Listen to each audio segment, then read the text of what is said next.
Hey everyone, hope you're having a good day. My name's Andy. My channel's Finding Value. Today we're going to go through Twitter, see what people are sharing on social media. I'm going to reject my financial opinions as we go, generally related to three different topics: wealth building, commodities, and/or financial topics. So let's dive in there. Let's take a look, see what people are sharing.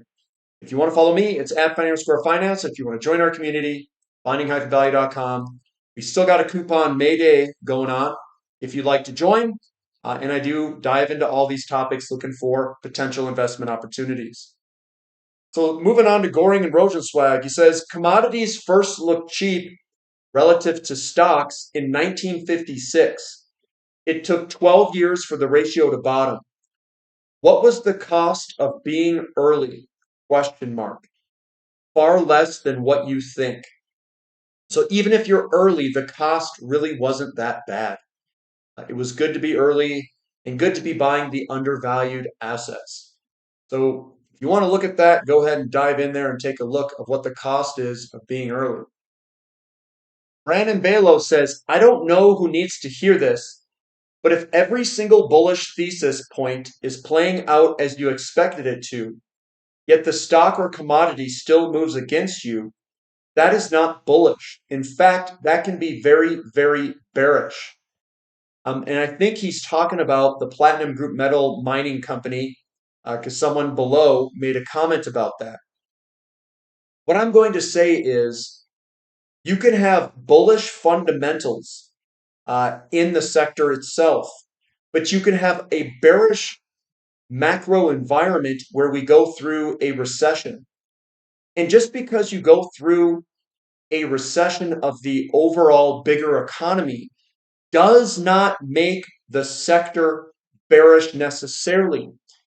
And that's where people get confused. They will ask or state, how can we be in a commodity super cycle if the price is going down? Well, that's pretty easy.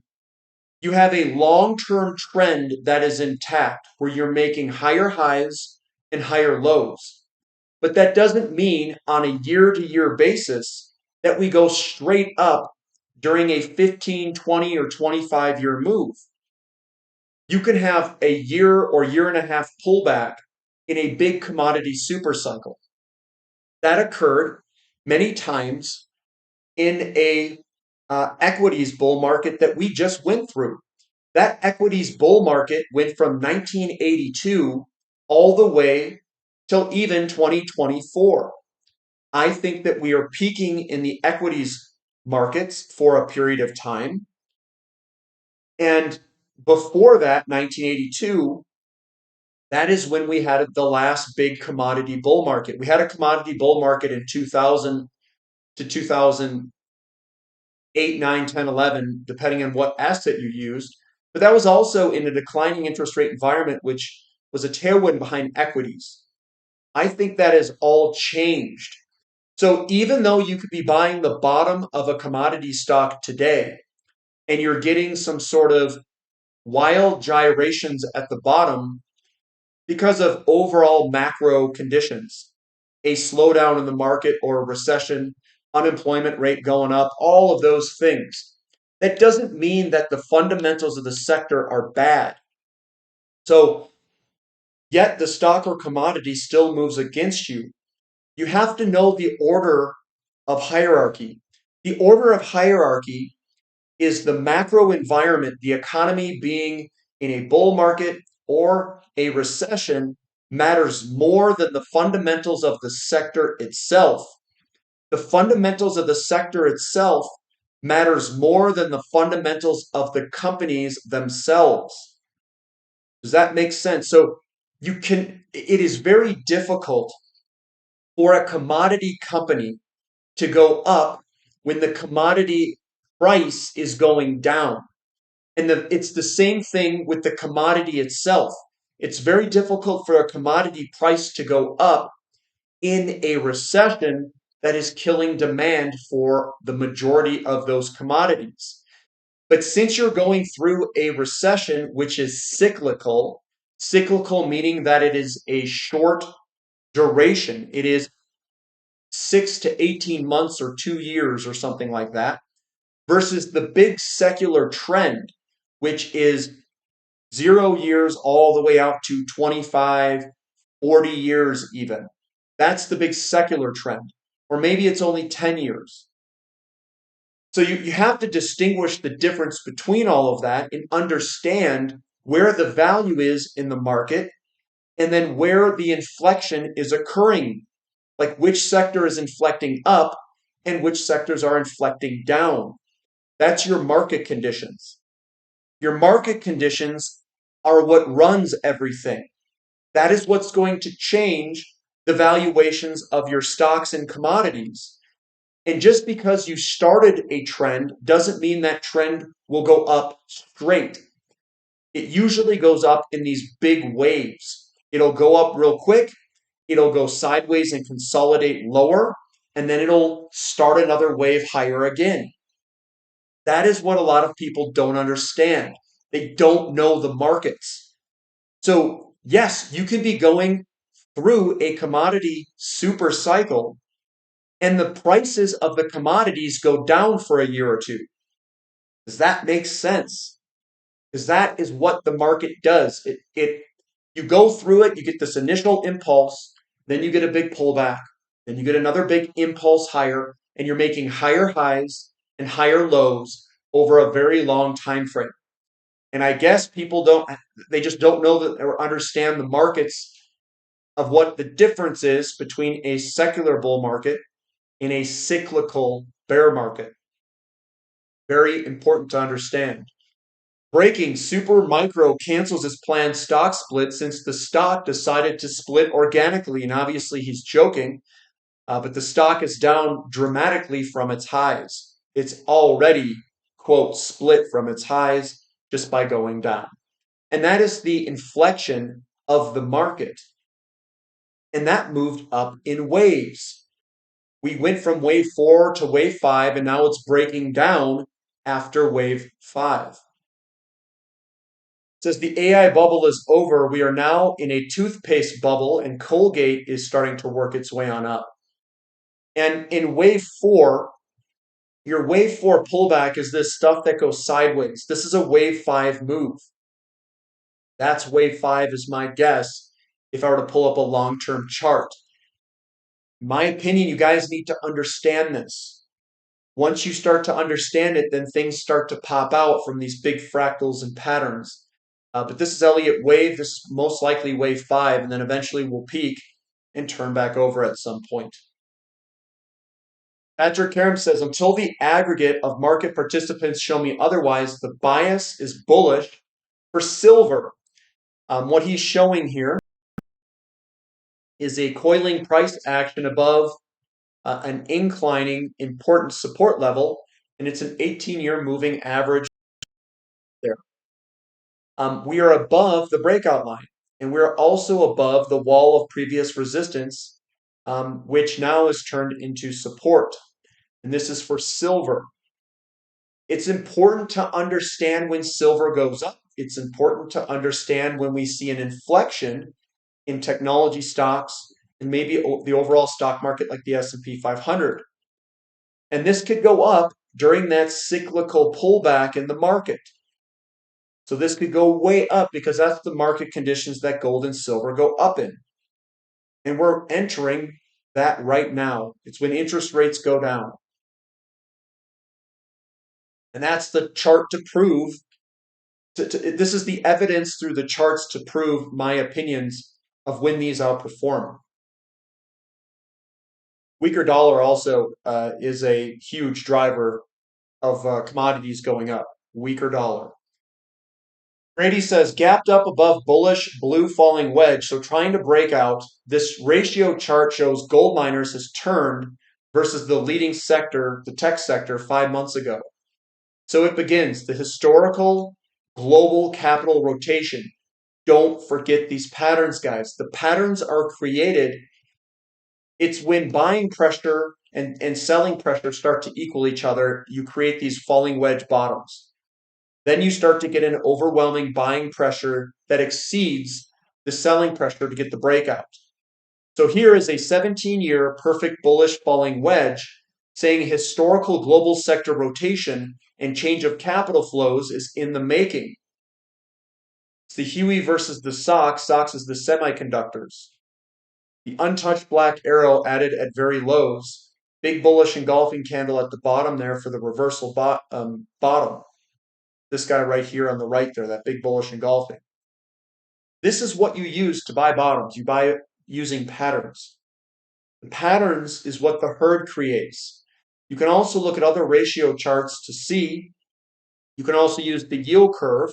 You can also use the unemployment rate and all of those things to determine the market conditions that are coming. Then you pair them all up together to create an opinion. You use all the charts as evidence to create a picture or narrative.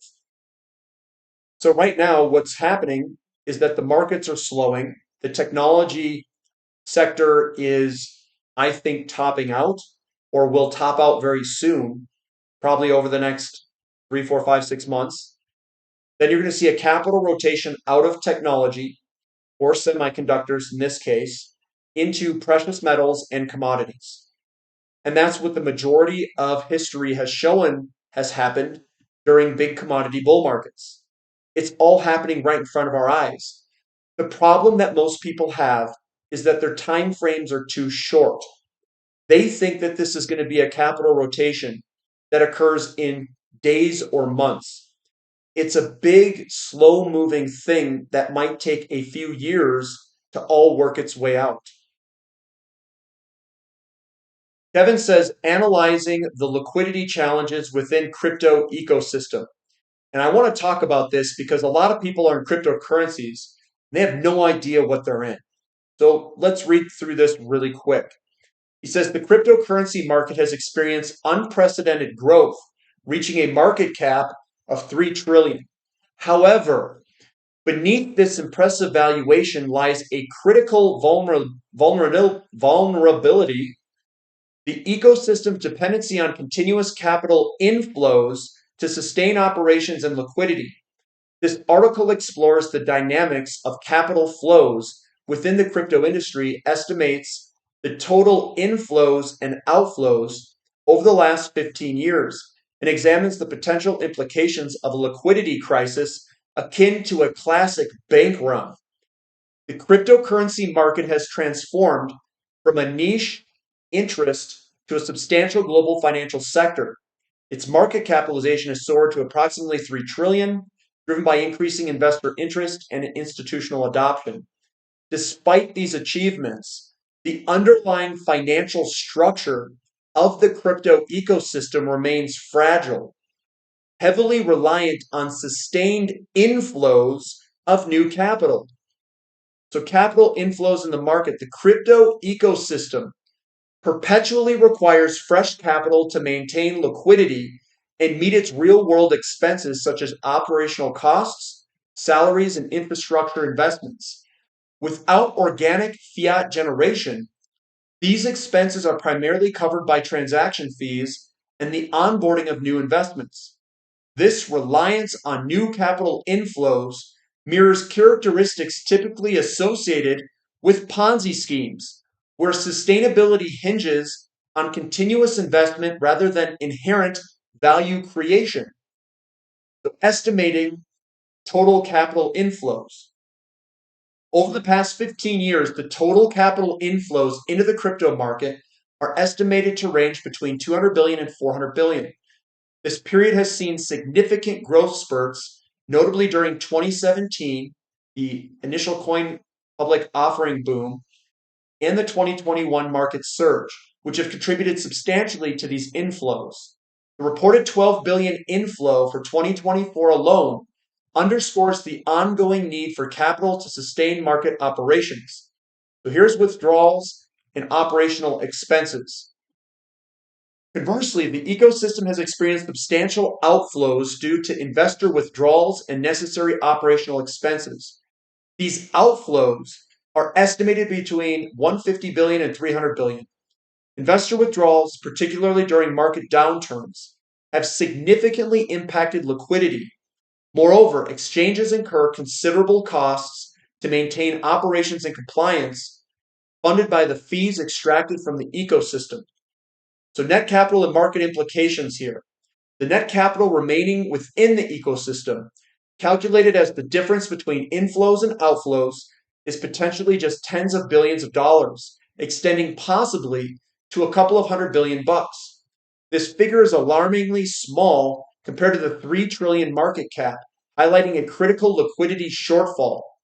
The disparity suggests that the market's perceived wealth is largely illusory, emphasizing the vulnerability to rapid shifts in investor sentiment. At best, 200 billion versus 3 trillion, which is less than 7%. The reality is, it's likely much less than that, and I believe low single digit actual cash available for people to decide to try to use an exchange to off ramp from the ecosystem. So, risks of a liquidity crisis. In a scenario where a few percent of investors attempt to liquidate their holdings simultaneously, the limited cash reserves would be inadequate to meet the demand. Such a situation would trigger a liquidity crisis reminiscent of early banking industry bank runs. The realization of this liquidity inadequacy by investors could prompt a mass exodus, precipitating a market collapse. The crypto market's impressive market capitalization is merely a testament to the success of the illegal marketing tactics used by the crypto exchanges to sucker unsuspecting, unsophisticated, typical unaccredited investors into the ecosystem by promising huge future profits. The ecosystem is actually extremely fragile, reliant on continuous capital inflows. It is a Ponzi ecosystem. So I wanted to go over that and just be careful what you're getting into and understand what you are going into. All I'm going to say is Tether is probably not a legit stable coin, and I think it is what's propping up the entire system. I would be very careful. It's easy to get into, hard to get out of.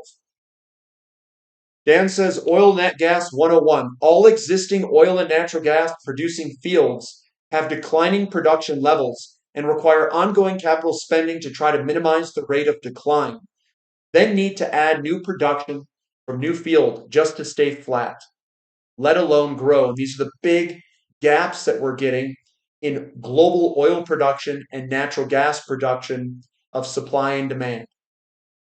Big gaps exist out in the future. I don't know what's going to fill these gaps out there. I don't think that there's anything that can replace oil in the market. It's the number one commodity. It's used in all sorts of stuff. Electric vehicles are not going to replace oil in the quantities sufficient enough to not feel this transition, is what I'll say. So here's Howard Marks. He says, asymmetry, better performance on the upside than on the downside, relative to what your style alone would produce, should be every investor's goal. A preponderance of gain over loss, not avoiding all chance of loss, is what he has. So asymmetry, and Manish Pabri, I think he said his name right, he says the most important thing to understand when you're investing is asymmetry. Asymmetry is everything, is what he says. Warren Buffett also believes in it because he invested in hundreds of companies, like 300 or 400 companies, and 12 of those 300 are what really drove his returns. And asymmetry is the reason that he got where he is today. It's from asymmetry. It's from choosing these great companies that continue to provide unbelievable returns to his portfolio. Christine says something politicians will never say. Energy as a percentage of GDP is near 50-year lows. So today in energy, U.S. energy spending increased by more than 20% in 2022. And share of GDP, it's very, very low here. Even share per capita, a little bit on the higher side. So JC Parrott says, since tech got back to its March 2000 dot-com bubble highs relative to the S&P 500, Tech has underperformed. Do you think this is just a coincidence? No, it's not. We're topping out, boys. Technology is topping out, is my guess. Another one from Kevin Bambro. I'm not going to go through all of this, but he says those crappy new crypto ETFs are going to implode the ecosystem as the capital flows back out. The ETF selling must be met with actual cash, not some tether bullcrap. It's going to be fun to watch. I'm going to be watching it too. Here's Grady. He says this very big picture ratio chart is very bullish for gold. Posted on a pink double bottom back test back in late 2023 saying gold was going higher. Very much did. Now it is a breakout from a pink inverse head and shoulders. This chart could now have a absolutely massive move. Totally agree with this with gold versus the CRB index. It's got a Livermore accumulation cylinder in the beginning here. We could have a very big move. He writes, this massive 15-year pattern ought to be very bullish gold, so-called Livermore accumulation cylinder pattern. A bullish expanding rising wedge with 7 touch points. Touch point 2 is not touching, though, but the pattern does look valid even so.